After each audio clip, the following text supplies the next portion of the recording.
आज एसबीआई एवं bank of India रो दुईटी हुंडी खोला हला।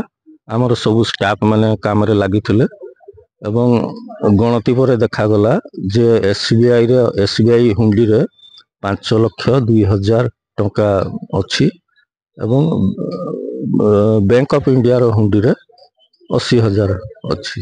गत वर्ष तुलना रे एथर टिके हाँ बढ़ी गत वर्ष तुलना रे तो 1,00,000 2 लक्ष वृद्धि हेछि 2 लक्ष वृद्धि हेछि। आज आमर माँ किचकेश्वरींकर प्रांगण रे थिबा दुईटा हुंडी आज उपजिलापाल करंजिया एवं तांको स्टाफ आमर सुकुलोली तहसिल स्टाफ एवं मंदिर परिचा थाना स्टाफ समस्त उपस्थित रे खोला हला।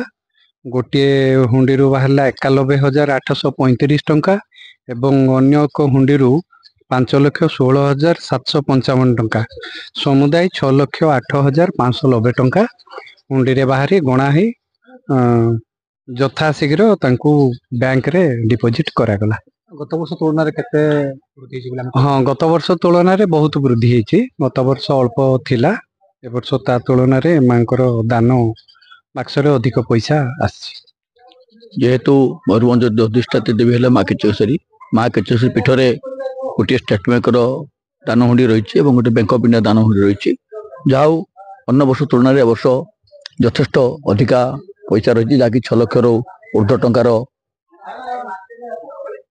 हुंडी बाहरी किंतु जेहेतु दिनक दिन पर्यटकों संख्या बढ़ुची आमर हुंडीर विभिन्न आनुष्ठानिक बढ़ुची तेणु यार पारिपार्श्विक विकास आवश्यकता रही पारिपार्श्विक सौंदर्यकरण आवश्यकता रही बरं प्रशासन तरफ प्रशासन को अनुरोध करी यार पारिपार्श्विक सौंदर्यकरण बढ़ा जाए निश्चित भाव भक्तों संख्या बढ़ माँ को राजस्व बहु परिमाण बढ़ तेणु एप्रति प्रशासन तत्पर हेले खूब भल होता।